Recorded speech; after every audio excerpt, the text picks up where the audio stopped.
Hello everyone, good evening and welcome to Idea, that is in-depth editorial analysis discussion. So guys, in this particular session, we are going to pick best of editorials from different newspapers, and we'll see these editorials in a lot of in a lot of deliberative and detailed manner, so that it can help in number one, content enrichment. So when we talk about UPSC examination, both prelims as well as mains, the content plays a very important role in writing better answers, okay, particularly in mains. Then we are also going to learn the art of linking contemporary affairs with GS paper number 1, 2 and 3 by these particular sessions. Then beyond that, detailed backgrounders will also be taken up. So certain articles, aspirants don't have an idea that what is the major thing that is being discussed, so that will be taken up. Then after that, structured explanations, art of exam presentation and multidimensionality will also be a special area of focus that we are going to have in these particular sessions. So in the today's session guys, we are going to take 5 articles, and today we have covered the 3 important sources. Number 1, we are going to cover this article, that is India must look to boost ties in Himalayan Arctic. This article will be important in GS paper number 2, India and neighborhood, and this article guys will be has been taken from the Hindustan Times. The next article, combating menace of narcotics consumption. This article we are going to take with respect to GS paper number 3, challenges to internal security, and this article is taken from the Hindu business line. Third, Supreme Court's triple test for OBC quota can start fresh caste conflicts, government must step in. Now this particular article guys, we are going to see with respect to GS paper number 1 and 2, salient aspects of Indian society, welfare schemes for vulnerable sections of population, and this article is taken from the print. And guys, understand this particular thing, that the down to earth these are some of excellent sources which publishes some really good article which have a quite important relevance for our examination. So I just want to take the name of 3 sources: Economic and Political Weekly, Print, and Down to Earth. Okay, so because you need to understand this thing guys, that UPSC doesn't ask question from a newspaper or a particular paper. It asks questions from the themes, and these themes sometimes are excellently covered here. So we are going to take print also. Third article, responsive panchayats, and this is a very good article. Fine, 5-star article, 5-star article. Okay, this article will be important for GS paper number 2, devolution of powers, and this article is again taken from the Hindu business line. Then developing the blue economy requires a collaborative effort, GS paper number 3, environment conservation, and this article is also taken from the Hindu business line newspaper. Now let's start the discussion on these particular topics, but before that guys, I would like to briefly tell you about Unacademy UPSC CSE GS courses. You can enroll in Unacademy because there is one reason for that, that is you get best of best things in the industry. For example, widest choice of educators, find India's top educators are available on this platform, flexibility to change your course, unlimited views on the lectures, dedicated doubt solving sessions, printed comprehensive notes are there, end-to-end preparation, all the stages of your exam will be taken care of by Unacademy, live mentorship, daily answer writing sessions. Fine. Now Unacademy has launched the Resolve 2023, in which 23% discount is being given on Unacademy UPSC CSE subscriptions. You can enroll in these courses and can avail the deep discounts, and for that you can use my code Sahil29. So by using this code Sahil29, you will get all these discounts. Fine. Now Unacademy is going has just going to start the Raftar batch, which will be a bilingual batch, English batch. This particular batch will be taken by top educators, and the batch is going to start from 5th of January 2023. You can enroll in this batch. And then the other is Arambha batch. So Arambha batch is also an English batch which is specifically for prelims 2024, and the batch is going to start from January 12. You can enroll in this batch as well. And here at Unacademy, you also get an opportunity to enroll in these courses at 0% EMI. So you can contact this number and my team will connect with you and will help you for all the bare minimum formalities that are there. So now let's discuss with the first article, that is India must look to boost ties in Himalayan Himalayan arc, and the article is taken from Hindustan Times. Now guys, this particular article is actually giving a very different and a kind of a fresh perspective on one important strategic dimension that we have.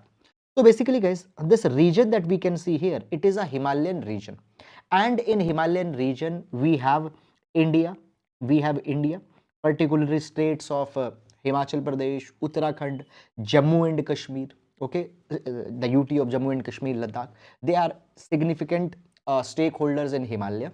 Then apart from Indian states, fine, and many of the northeastern states, apart from Indian states, Nepal,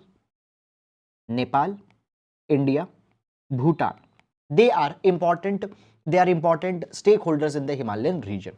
And when we talk about the Himalayan region, it houses 500 million population. Fine, all these regions, all these countries houses 500 million population, and this particular region is at peace in a long time. When we talk about the peace, it means that the India, Nepal, Bhutan, they don't have much active disputes and irritants between the countries. Fine. So therefore, now it has been provided that these three countries can come together, and under the Himalayan identity, they can act as a strategic entity.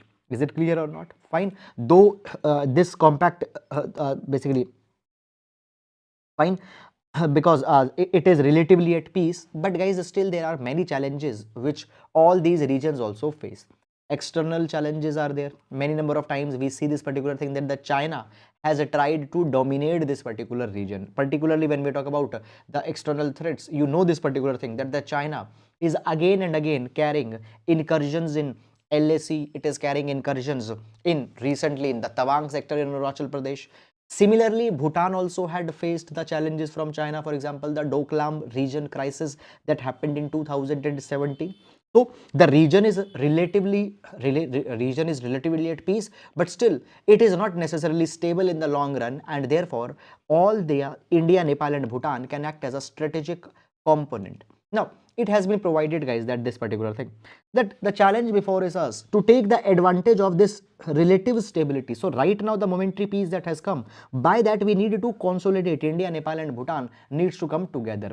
Right now there is a very little or no cooperation between Nepal, Bhutan, and Indian states. Is it clear or not? Guys, understand this particular thing, that there are many similarities between the states of such as Uttarakhand, fine, the regions of Ladakh, and particularly when we talk about the regions, fine, for example, in Nepal and UP, Bihar, a lot of relational ties are there. Fine, sometimes the traditions in the Himalayan regions are same, cultures are same, natural resource endowments, geographies are similar, but we are not reaping that particular dividend. Right now, there is no mechanism to share knowledge, best practices, find and the lessons that the different countries are learning. For example, Nepal can teach a lot to Bhutan, Bhutan can teach a lot to Nepal, India can teach to Nepal. Okay. Now, what is the possibility of mutual learning? Now, guys, all these regions have their specific speciality. For example, when we talk about the Sikkim is a success story. Sikkim is a success story for the development of organic agriculture. And such organic agriculture today has become high value product in agriculture, and such organic agriculture can be inculcated to Bhutan also by Sikkim. Then when we talk about Bhutan, Bhutan is an excellent case study for harnessing the potential of water resources. Okay, excellently they have tapped the swift flowing rivers in Bhutan for developing hydropower. Moreover, Bhutan is also an important case study for environmental conservation, because Bhutan is a carbon negative country. Carbon negative means that the emissions they are emitting, the carbon that they are emitting, more than that they are absorbing. So Bhutan is a carbon negative country. It's clear. Now India is trying to become carbon neutral by 2070. So obviously we can learn a lot from Bhutan. Bhutan is also a very good example of high value tourism. So India is also trying to reap the low hanging fruits of tourism, so we can learn from Bhutan. Then next thing, guys, that when we talk about the Nepal also is having its own important niche areas. For example, it is a tracker's paradise for now in Himalayan expedition, the expedition of Mount Everest, it happens through Nepal, and it has established some really good infrastructure for hiking. So this is something that Nepal can inculcate in Himachal Pradesh and Uttarakhand. We also have a lot of trekking and hiking possibilities. So that infrastructure we can learn from Nepal. Moreover, guys, the Nepal has also done a lot of things. They have achieved a lot of success in harnessing the wealth of Himalayan herbs, medicinal plants, particularly, guys, alternative medication. In that, Nepal has developed a lot of expertise. Then, when we talk about the Bhutan and the region, the Ladakh, they are linked with each other through the Buddhist tradition, Drupka Buddhist traditions. We know this particular thing, guys, that many of the Buddhist traditions, monasteries are shared, okay, between these regions. Fine.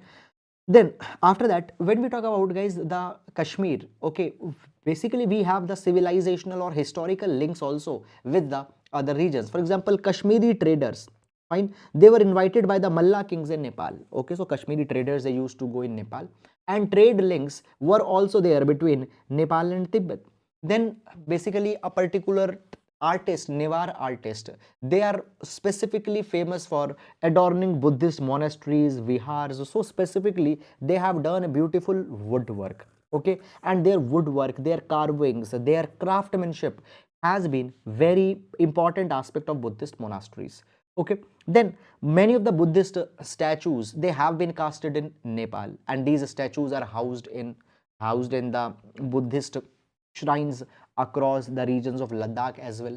Okay, then basically it has been provided that there is so much similarity in terms of culture, there is so much similarity in terms of geography, there is so much similarity in terms of the civilizational and historical links that we have, but we need to now leverage it. We have not utilized its complete potential. So therefore, it has also been provided that a forum needs to be established that meets once a year at the governmental level, and in these forums the ideas will be exchanged. For example, I told you this particular thing that Nepal, Bhutan, Sikkim, they have some success case studies, so they can teach each other these best case studies, lessons can be given, cooperation, common irritants can be identified, these irritants can be placed in front of each other. For example, guys, in the past we have seen that the Madheshi region of Nepal and India, basically we have seen this particular thing. For example, and Bihar and Nepal, okay, they have deep matrimonial relations. Okay, particularly it is said that India and Nepal share beti and roti ka rishta, beti and roti ka rishta. Many of the matrimonial relations exist, and many people are coming to India to find the livelihood. So basically, cooperation areas, obviously in these cooperation, irritants will be developing from time to time each other's policies. Sometimes Nepal's policy might irritate India, sometimes Bhutan's policy might irritate India, or vice versa will happen. So these cooperations and irritants can be addressed. The next thing that comes here is that, guys, in this particular capacity, India can take a lead and can host the Himalayan Games. Now, Himalayan Games will bring the athletes from India, Nepal and Bhutan together. So, mountain sports, mountain biking, high altitude running, on these particular things, the cooperation and collaborations can be brought. Then next thing, guys, that it is being provided is that we also need to encourage cross border bilateral meetings. Okay, so the countries India, Nepal, India, Bhutan, they need to carry the bilateral meetings. Fine.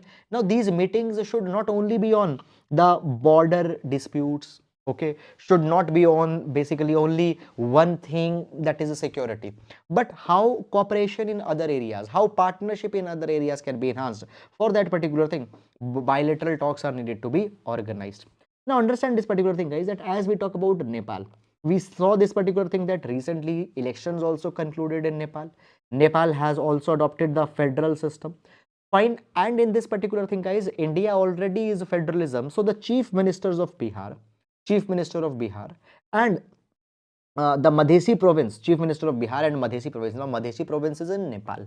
Okay, so they can meet regularly, and I told you as that there are a lot of relations between Bihar and Nepal. So the irritants, if they are developing, possibilities that are there, it can be discussed. Now it has been provided that we are not suggesting that Bihar. Now, guys, this first of all, this is called as a para diplomacy. It is called as para diplomacy. So what is para diplomacy? When one state when one state is directly interacting with some other countries. It is called as para diplomacy. Now we are not suggesting that we need to bypass the union government. So basically union government will be supreme in the matters of the foreign policy. Okay, the Ministry of External Affairs and Embassy would play the role of catalyst. Fine, chief ministers, they will be playing the role of catalyst. Is it clear? This is something that has happened which can be discussed at the local level. Then border developmental projects should also be taken up. Okay, so on to the border development, cost efficient, cost optimal projects can be taken. It can be in terms of infrastructure. On the border areas, we need to provide the basic necessities, electricity connection, water connection. So cost effective infrastructure can be developed by taking assistance from each other. It has been provided that rather than duplicating the project.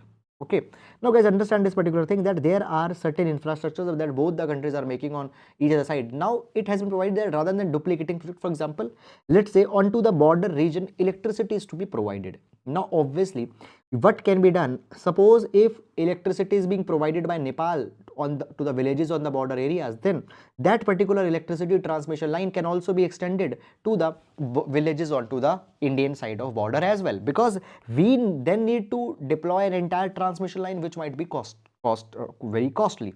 So rather than duplication of the similar projects, we could think of certain projects such as airports, universities and hospitals that have a catchment area and can serve both sides of the border. So airport can be developed, for example, in India, which will cater the people of Nepal also who are living around the border. Such kind thing can be done. Now it has been provided that India already in the past had multiple think tanks, NGOs who are working in global issues, fine, humanitarian issues, environmental issues. We are working on that particular global level. But groups, NGOs, civil societies specifically trying to enhance the cooperation between India and Nepal or in all these Himalayan region, they are very much less. So basically, we should establish an interdisciplinary organization having the memberships of civil society, citizens, many of experts, okay, and they should focus as how holistically, how in all the dimensions the development in Himalayan region can be developed, can be carried. So the focus of the policy should be on development and livelihood opportunities for the people, how the ecology and environment, Himalayan ecology and environment can be conserved. Then the politics, okay, sometimes the political irritants develop between the countries. So how to reduce the political irritants? Religion and culture, particularly the Buddhism, is a dominant theme in religion which can be harnessed. Then border related issues, border related disputes, border related development, all these issues can be carried an interdisciplinary group having representatives from citizenry, civil society, experts will be there. Okay, that is something that has been provided. Then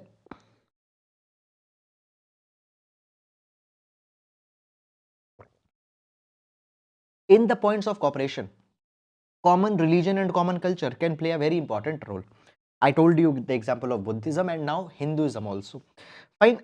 Basically, guys, when we talk about the region of Kailash, region of Mansarovar, Kailash and Mansarovar are the holy places for both Hindus and Buddhists. So, what can be done? Kailash Mansarovar region can be developed as a sacred World Heritage Site. It can also be developed as a spiritual hub because of the deep cultural and religious significance that is there. Now, for this particular thing, guys, it will require the cooperation of China, India, Nepal, these three countries which have the significant stakes here. So basically on the theme of religion and culture also the countries can come together. Moreover, already the International Center for Integrated Mountain Development is there in Nepal, and this particular center has prepared the proposal, okay, as how the development can be done. But this particular proposal requires the consent of all the three countries, India, China and Nepal. So point is that up till now much of development, much of eagerness had not been shown on this particular initiative, but we should take it more seriously. Okay, now moving to the way ahead, that what can be the points which should be focused apart from these points as well. Now number one, guys, see this particular thing. When we talk about the China factor, the politics of a terror, okay, politics of terror has been used particularly in Jammu and Kashmir region. politics of terror has been exported by Pakistan at multiple number of times. So this is something. So the terrorism that is exported by Pakistan, fine. China, which is a common adversary to all the countries, India, Nepal and Bhutan, it cannot be discounted, it could not be devaluated. But at the same time, cooperation in the southern belt of Himalayas should go side by side, should go simultaneously, and this particular thing is going to help all the countries in the region. Moreover, guys, if India will not act immediately, China will take the advantage of this particular situation. Already we have seen this particular example that China already had taken the initiative to develop the Himalayan Quad. It has taken the initiative to develop the Himalayan Quad. Now, who are the members under the Himalayan Quad? Afghanistan, Pakistan, Nepal, Afghanistan, Pakistan, Nepal, and China. Fine. Again, I am repeating: Afghanistan, Pakistan, Nepal, and China. They are trying to develop the Himalayan Quad, which is initiative of China. So, if India will not act, China will seize the opportunity. Fine. So that is all, guys, about it. Now moving to next article from the Hindu business line. Now this article reads, combating the menace of narcotics consumption. Okay. Now this particular article, guys, we are going to see with respect to the GE's paper number 3, fine, internal security. Now, first of all, why the issue of narcotics consumption has come in the news? Because, guys, first of all, recently United Nations World Drug Report 2022 was published, and as per this United Nations World Drug Report, it has been provided that one in every 18 people, or around 284 people, 284 million people, in fact, they had used drugs in the past 12 months. Moreover, when we talk about, guys, the drug, it has also been found that the cocaine manufacturing, it has reached a record in 2020. Its trafficking has increased. Moreover, at the same time, guys, drug consumption is increasing, drug trade is increasing, drug manufacturing is increasing. When we talk about India, we know this particular thing, that India is passing through the stage of demographic dividend, where we have young people, and these young people can be used for economic opportunities. But if our youth will become susceptible to drug abuse, okay, then it might lead to a problem at the national level. Fine.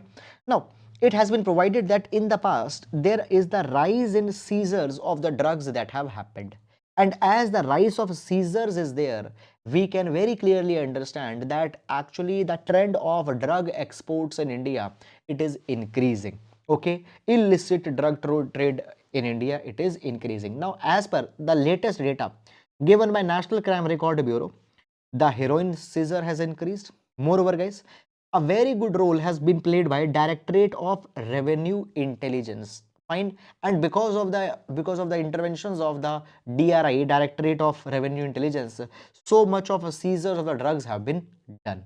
Clear or not? And a majority of drug seizures that have happened, they have happened from Kerala, Punjab, Rajasthan.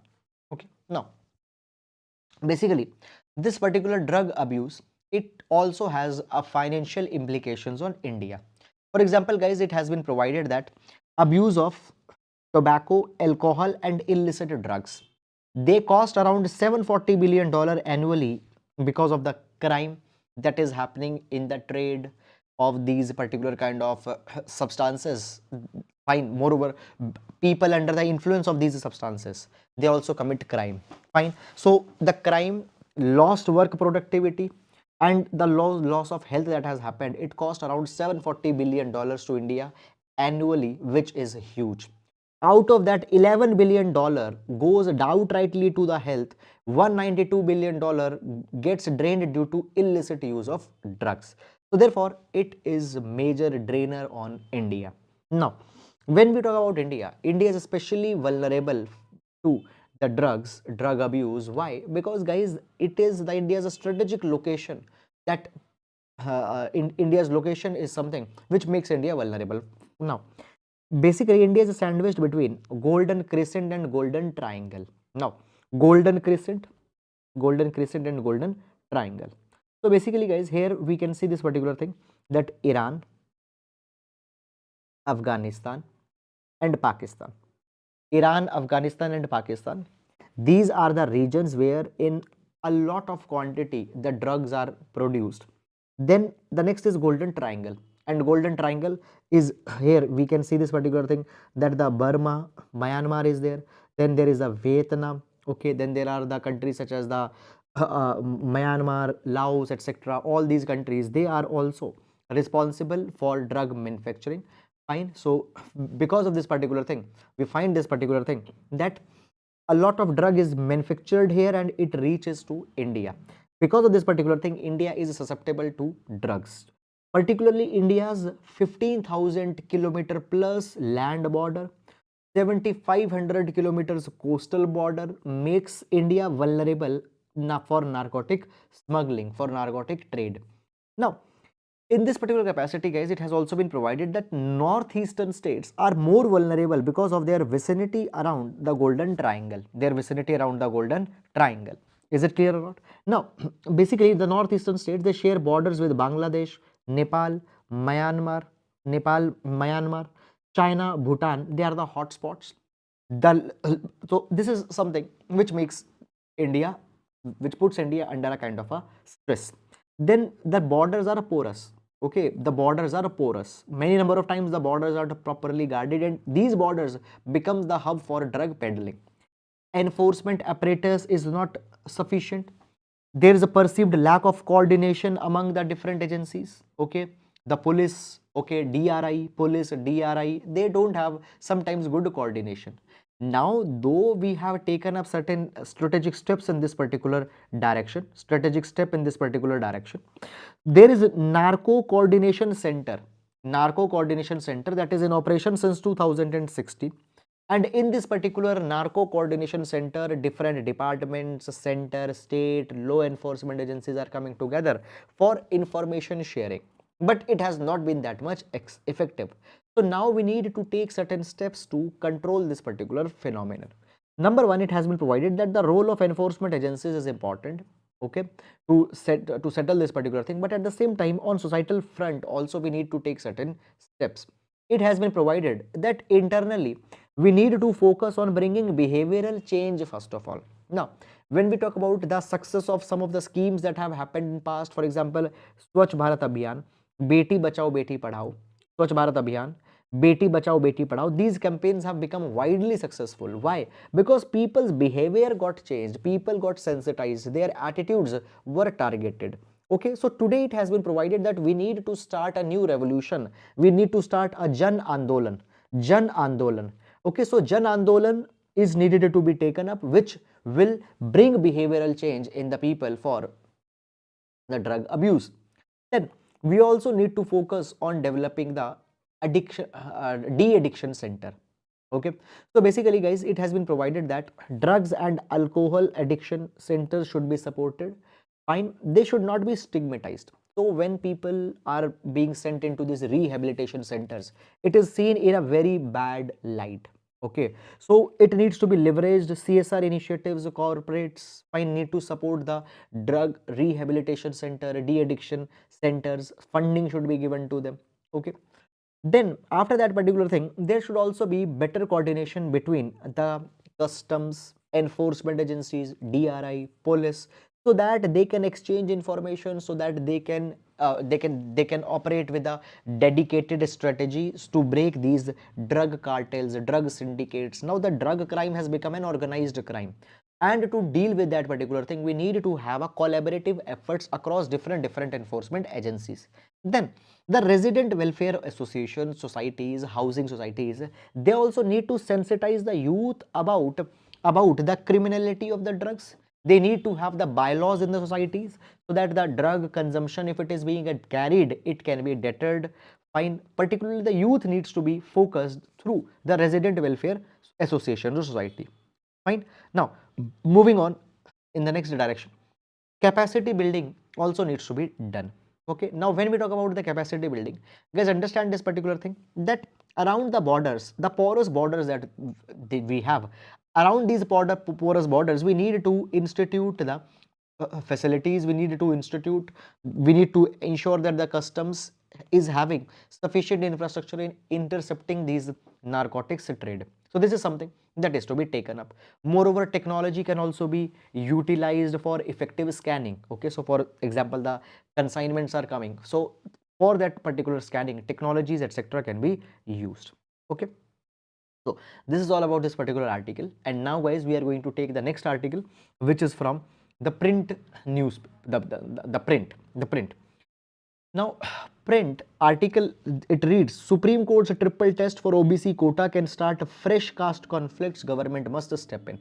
Now, first of all, guys, we will understand this particular issue, what this issue is all about, and then we'll see that what the article has to say.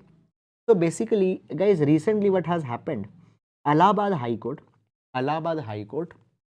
declared invalid, it declared invalid the government's decision to reserve the seat for OBCs in the urban local body election. So Uttar Pradesh reserved the seats for OBCs in the urban local body election, and that thing has been called as invalid by Allahabad High Court. Is it clear or not? Now, in past, many other states also have tried to reserve the seats for OBC people in their own states. For example, Maharashtra, Odisha, Madhya Pradesh, Karnataka try to did this particular thing, but there also the high courts have nullified this particular thing. Why? Because it was said that they have not followed the triple test. They have not followed the triple test. Now, what is this triple test criteria? We are going to understand in this particular article. So, triple test criteria was given by the Supreme Court. It was given by the Supreme Court in Vikas Krishna Rao Gawali versus State of Maharashtra case in 2021. And this triple test provides that if a state wants to give reservation to OBCs in the local body election, they need to ensure these three conditions. Number one, they need to set up a dedicated commission. This dedicated commission will carry the contemporary inquiry. It will study the matter that whether the OBCs are to be given the reservation in the local bodies or not. Okay, so it will understand the implications of the backwardness. It will understand that whether it should be done or not. Then second step is that this commission will specify a particular proportion. It will specify a proportion that how much reservation is to be given, 10%, 50%. Okay, then the third condition under the triple test is that total reservation for SC, ST and OBC, it should not exceed 50%. The total reservation for SC, ST and OBC should not go beyond 50%. Now, in the matter of guys, the UP government, it has been provided this particular thing, that when we talk about the Uttar Pradesh government, the panel basically the Uttar Pradesh government has not studied this particular matter, that right now what is the representation of OBCs in municipal bodies. They have not done that particular study in a proper manner. Is it clear or not? So high courts have been insistent on setting up the dedicated commissions, but whether government appointed commissions are competent enough or not, whether actually they are also going in all the details of these particular development or not, this is something that we need to that is doubtful. So basically, in past, for this particular matter, multiple commissions have been formed: Nanavati Commission, WC Banerjee Commission, Rangnath Mishra Commission. Many the commissions have came, but many number of times the credibility of these commissions have been questioned, because it has been said that these commissions were nothing but the mouthpieces of government. So they just propagated the government's viewpoint. So therefore, it has been criticized. Now guys, in this particular direction, it has also been provided that there are many of the research papers also which have given the valuable insights. Fine. Which has given some valuable insights with respect to that whether the reservation policies have worked effectively or not. And these research papers can also be considered by the courts and by the government to decide this particular matter whether the reservation should be given or not. Now, it has been provided that the reservation changes the opinion of the upper caste people and the opinion of men as well. So basically, in this particular article, the reference of a research paper by a political scientist, Simon Chauchard, has been given. So when we talk about the Simon Choshart, he has given the evidence. He had done the studies where such reservations have been given on the basis of backwardness, and he provides this particular thing. Reservation affects the psychology of members of the dominant caste, their perceived social and legal norms of interaction. It has been provided that when the reservation is given, there comes a change in the belief of the upper caste people, and they appear to basically it has been provided that the intercaste relations find discriminatory intentions decrease after the reservation. It decreases under the reservation. So such kind of a change in the mindset comes. Okay. Moreover, many number of times reservation is criticized by saying this thing that the reservation makes people handicapped. Okay, but is it really the case? Is reservation making people handicapped? Is reservation basically reducing the capabilities of this particular of the people? Now for that particular thing also we have multiple studies, multiple research paper. So it has been seen that women, it has been provided, just a minute, I will use the different color pen.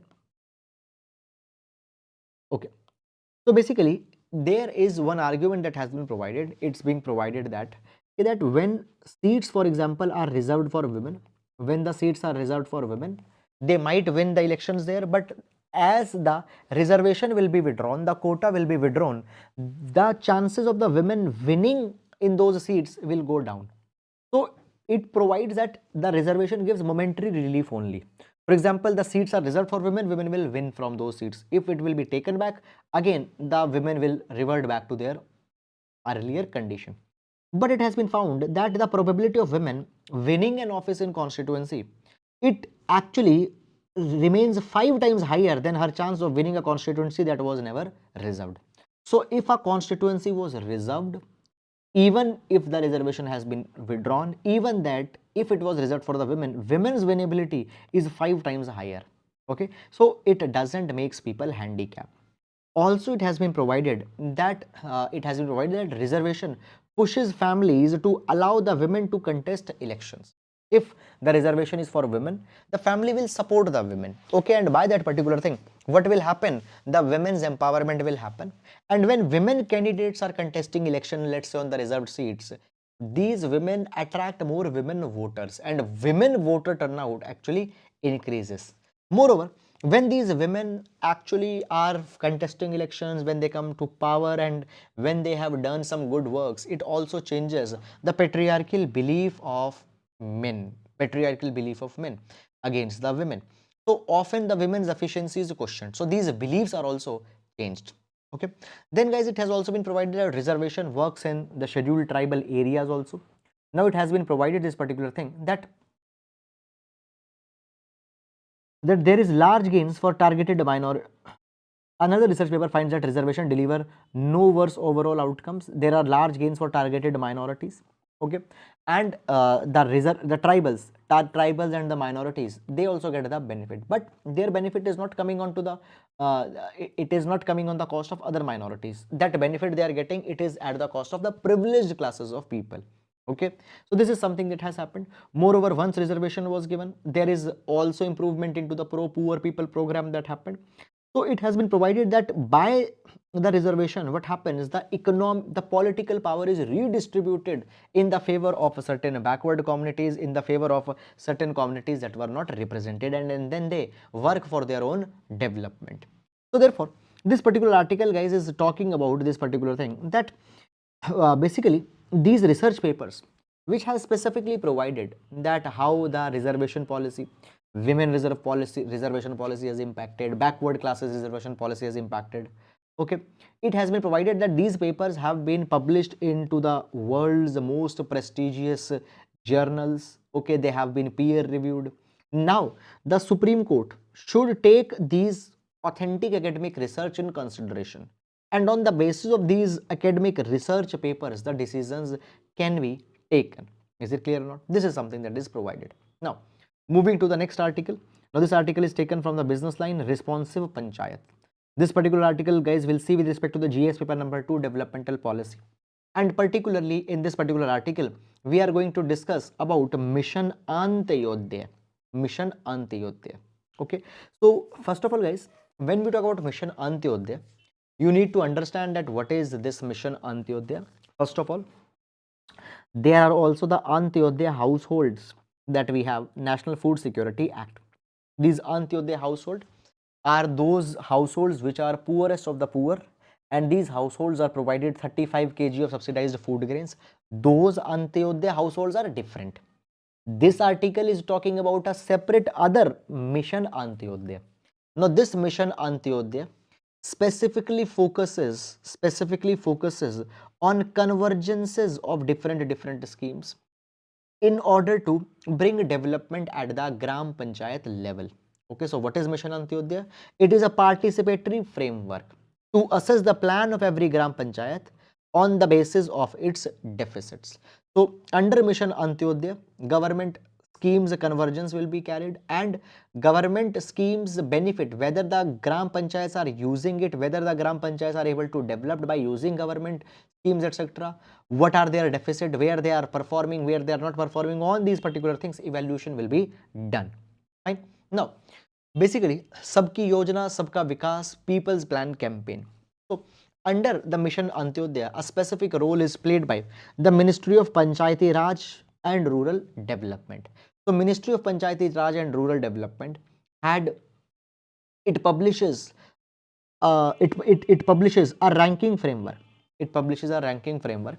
So, Ministry of Panchayati Raj and Rural Development partners with the states, districts, blocks, Gram Panchayats, and it ranks the Gram Panchayats on the basis of 143 parameters. Now, these parameters, they pertain to human development, economic activity that is happening, infrastructure that is available in these constituencies, and on the basis of that, which states are able to perform, which states are able to deliver. That assessment is done. Okay.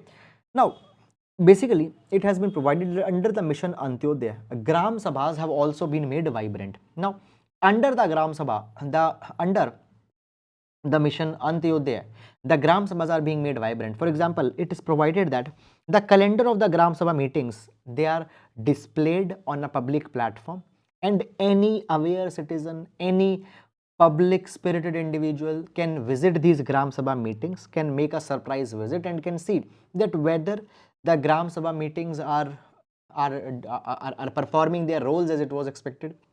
Now, each of the 29 sectors, so basically Gram Panchayats have given specific responsibilities in the 29 areas. Okay, so basically it has been provided that each of the 29 sectors where Gram Panchayat have a role, they are requested to send their frontline workers to the meetings. Okay, so out of these 29 areas, the frontline workers are needed to go to the Gram Sabha meeting. The performance of each department is reported to the Gram Sabha. So how the different departments they are performing. Okay, now recently what has happened, these particular meetings of the Gram Sabha, they have become an annual feature, and the attendance in these Gram Sabha's meetings are also increasing. Moreover, through the Mission Antyodaya, under which the Gram Sabha's accountability is being taken up, now the Gram Sabhas are also raising some very important matters of social justice as well. For example, Socio-economic caste census 2011. Now, socio-economic caste census has given the list of households which are deprived. Okay, the households which are deprived. So, deprived households list has been given. Now, many of the Gram Panchayats, they have made special efforts to provide pre-populated data of deprived households. Now, the deprived households data is there on the apps, okay, on the public platform. And when a government scheme is to be provided, when a government benefit is to be provided, directly the targeting to these households can be done. Directly the advantage to these households can be provided, which are listed under the socio-economic caste census. Clear or not? Now, when we talk about, guys, these Gram Panchayats and their working, it has also been found that there is a lot of regional differentials as these Gram Panchayats are functioning. For example, guys, it has been provided that out of 2.67 lakh Gram Panchayats that have been surveyed in 2020, that whether they are effectively performing on the Mission Antyodaya's parameter or not, it was found that only 31.27%. So roughly only 31% of the Gram Panchayats, they scored 60% plus marks on these 143 parameters of ranking that are there in Mission Antyodaya. Only 31% of the Gram Panchayats scored above 60%, and that also is skewed in some specific states.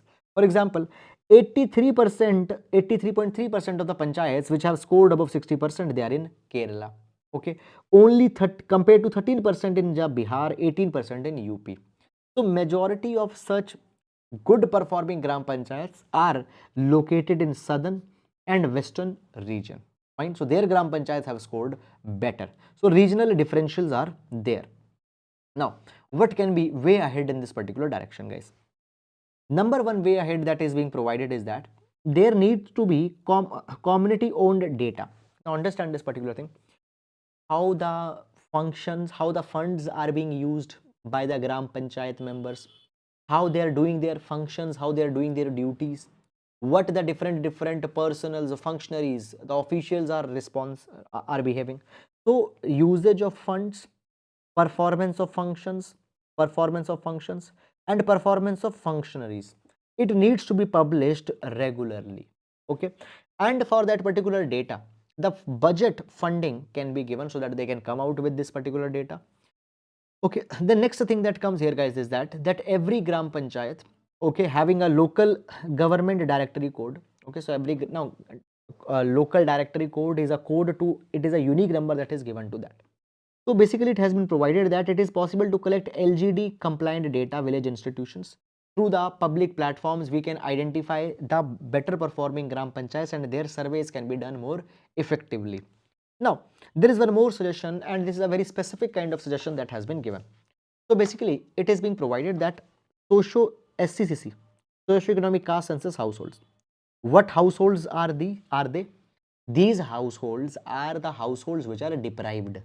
Okay, so these poor deprived households which are listed in the socio-economic caste census, they can be provided in, that is, temporary identification number.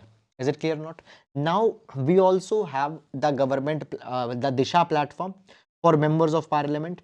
So basically what can be done through this Disha platform, specifically the help can be oriented to these particular SCCC households. So this is something that can be done.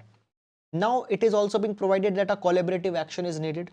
Okay, in this particular collaborative action, it is being provided that gram panchayats, self-help groups, okay, ex-service persons, all they can come together and can focus that how these particular schemes are to be delivered. Now, when we talk about the southern India, we found this particular thing that the southern India has been a very good performer in implementation of the government schemes, and under the mission Antyodaya also the gram panchayats of South India have been the good performance. So we see this particular thing that the poverty came down in southern India because of the multiple number of interventions. Number one, adolescent girls in higher education, their numbers have been increased. Okay, the education of the girls have been focused. By that particular thing, girls became empowered. The girls are able to get good livelihood opportunities. Decline in fertility, and as the population pressure came down, okay, the families, when they have the small families, they were able to focus on education and all such kind of things. Then they have focused on improvement in the health services. Because of this particular thing, the productive workforce, the productivity of the workforce has increased. Then they have also focused on formation of self-help groups. And these particular self-help groups are trying to mobilize the economic support of the people. Fine. Then southern Indian states have focused on providing skill and vocational courses. Bank loans have been given to self-help groups without the collaterals, without the loans. So basically this particular model where the gram panchayat specifically focused on these particular areas, other states' gram panchayats can also learn from the southern Indian gram panchayat success and can leverage on this particular aspect. Now, next thing, guys, that has been provided, that decentralization of funds also needed to be done. So there are the 29 specific areas which 11th schedule has provided. Okay, so 11th schedule provided 29 areas that need to be decentralized to the gram panchayats. But to execute these 29 functions, gram panchayat needs the fund. We need to give them fund. Human resource support is to be given to the panchayats. This is envisaged by the Sumit Bose committee. Then it is also being provided that the mission Antyodaya, fine, which is truly a pathway to focus on inclusive development of the gram panchayat. We also need the similar processes for the urban India as well. So to see the performance of the urban local bodies, a kind of a counterpart of Mission Antyodaya is needed here. Okay, so that is all guys about this particular article. And now moving to next article. Okay, developing the blue economy requires a collaborative effort business line. Okay, now this particular article guys we will be seeing with respect to the GS paper number 3 economy. Okay, now first of all, guys, what we understand by the word blue economy? Blue economy. So basically, guys, blue economy simply means to leverage, to harness the potential of water, potential of ocean, and how the ocean and water can support the economic activities. That is precisely the idea of blue economy. Now, what is blue economy? Blue economy is a sustainable use of ocean resources for economic growth, improved livelihood, jobs, and at the same time, it also focuses on ensuring the ocean ecosystem. Okay. Now, blue economy focuses on renewable energy development. Renewable energy development, how water can be used for developing renewable energy. It focuses on developing the fisheries. It focuses on developing the fisheries. Now, guys, as we talk about the fisheries, approximately $270 billion annually can be added to the global GDP if we focus on sustainable fishing. Sometimes the fishing becomes unsustainable. We exploit the fish stock. They are not able to regenerate. Then maritime transport. So basically the transport that is happening through the waters. Okay, 80% of the international goods are traded through the seas, and this number is going to double by 2030 and will quadruple, will increase by 4 times by 2050. Okay, waste management. 80% of the litter, the waste in ocean is from land-based sources. So blue economy also focuses on sustainable management of this waste. Okay, at the same time it focuses on leveraging tourism. It focuses on leveraging tourism. Now we found this particular thing guys, that 41 million visitors per year are going to least developed countries, small island developing states. So how tourism can also be an important pillar. And then climate change. So today we see this particular thing guys, that as climate change is becoming has already become the biggest threat. Also we see this particular thing that guys, today the countries are talking about carbon neutrality. Okay, they want to sequester, they want to absorb the carbon, and oceans play a very important role of becoming a carbon sink. Fine. Now, so basically guys, when we talk about blue economy, I have also given the same definition of blue economy, that it relates to presentation, exploitation and regeneration of the marine environment in a sustainable manner. Now, when we talk about guys the oceans, we know this particular thing, that through oceans maritime transport is happening. Okay, and this maritime transport, it plays a very big role in the global trade. Today we see this particular thing, that the 80% of the world trade that is happening, it is happening through the seas. 40% of the world population is living near the seas. 3 billion people are getting livelihood on the basis of the ocean. Okay, and at the same time, when we talk about the economic potential of oceans, so economic value of the ocean resources, it is around 25 trillion equivalent. Fine, $25 trillion, which is equivalent to world's 7th largest economy in terms of GDP. So for trade, oceans are important. For livelihood, oceans are important. The economic worth of the ocean resources is more than $25 trillion. Then the oceans, they are also important for food security. Fine, we know this particular thing guys, that a lot of people who are living around the coast, they are dependent onto the ocean, on fishes, etc., for their food needs. Then ocean is also the big economic frontier for a lot of industries. A lot of industries are they depend on resources that are derived from ocean. Okay, but at the same time, the oceans, they are under a lot of stress. A lot of human activities are causing a lot of stress to the blue economy's survival. First of all, pollution. Now guys, when we know this particular thing, that when the transportation is happening through the ocean, the tankers, many number of times they result in oil spills. Many number of times, basically guys, they lead to leakage of the heavy chemicals, heavy elements. Secondly, directly the waste is being dumped in the oceans. Okay, ocean warming is happening, because of which the coral basically coral bleaching is happening. These ocean warming is also leading to the death of many of the species that are found in ocean. Okay, eutrophication, which happens because of the increase in the mineral load, acidification, fishery collapse. Fine, all these challenges are there. Now guys, as these threats are posed on the oceans, we find this particular thing, that the developing nations pay a heavy economic price. Developing nations pay a very heavy economic price. Now first of all, ocean is uncharted territory, and it is rarely understood by the financial institution. If X country is polluting the ocean, the impact will be felt by the Y country as well. Okay, moreover, the financial institutions, they have not specifically focused that how for for ensuring the sustainable livelihood, for ensuring the sustainable blue economic models, how the support can be given to developing countries. That is not focused.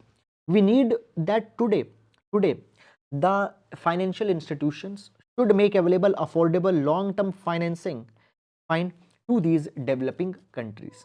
Clear? Right now the financing is not being provided, but over the period they need to be provided the adequate financing so that they can focus on sustainable blue economy models. Okay, now it has been provided that many of the nations, the developing nations, fine, which have long coastlines, which have a lot of dependency on oceans, they also have high external debt, and as they have high external debt, their credit worthiness goes down, and because of that particular thing, the loans are not being provided here. There is a lack of capacity, lack of technology for transition between agri economy and maritime economy. It is also there. Okay, now a question comes that what can be the way forward in this particular direction. Now guys, the way ahead could be something like this, that number one, we need to focus on sustainable developmental goals which are related to the oceans. So first of all, we have sustainable developmental goal number 4, which talks about life below water. And the SDG goal number 14 specifically talks about that the countries need to come out with the policies which focuses on conservation and sustainable use of the oceans, seas, marine resources. International cooperation should be provided. Now for this particular thing, human efforts, global collaboration by the developed countries, they need to give technology, they need to give funding, institutional mechanisms are needed to be provided.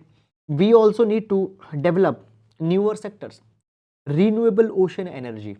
Okay, so basically guys, the ocean currents can be used for developing the renewable energy. Blue carbon sequestration, how the carbon can be sequestered, how carbon can be absorbed by the ocean. Marine biotechnology. Okay, extractive activities in the ocean are needed to be focused. Then next thing is that guys, inclusivity is to be focused. It has been provided that basically civil societies, fishing communities, individual people, all need to be brought together so that collectively they can prepare a plan on ocean development. Is it clear or not? Then it has also been provided that ocean sciences, many of the other sectors also related with the ocean are needed to be focused. Then next principle which needs to be focused is the principle of equity. Principle of equity. And in this particular capacity guys, it has been provided that many of the communities who are actually dependent on oceans, for example fishermen community, they are often left on margins. Fine, they become the marginalized. Fine, so equity, equal participation to them also needs to be given. Now India can actually play a very important role in this particular direction. How India can play an important role? Because for 2023 India has become the chairman of G20.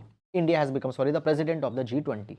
And as G20 has a specific mandate of environmental sustainability and social equity, so we can promote that how the blue economy model needs to be adopted, and social equity, environmental sustainability can be promoted here. Now basically, blue economy should be based on national and global expertise. We can invite the best of the best case studies across the different countries. We can invite the experts on this particular field, and their suggestion can be taken up, and an agenda under G20, the G20 in this particular line is needed to be planned. The next thing guys that comes in this particular direction is that integrated marine spatial planning, region to region specific marine planning, marine ocean planning, resources planning has to be done in this particular direction. Okay, so guys, that is all about this particular article. And with this, we come to an end to this particular session of the editorial analysis discussion. However, guys, if you have any doubt, if there's any confusion, you can ask your doubts here.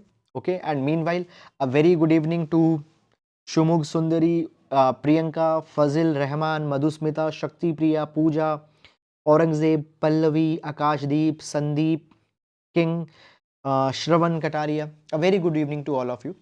Yes, guys, if you have any doubt, you may ask your doubts. Okay, guys. So, guys, that is all for the today. Now we'll be meeting tomorrow at the same time.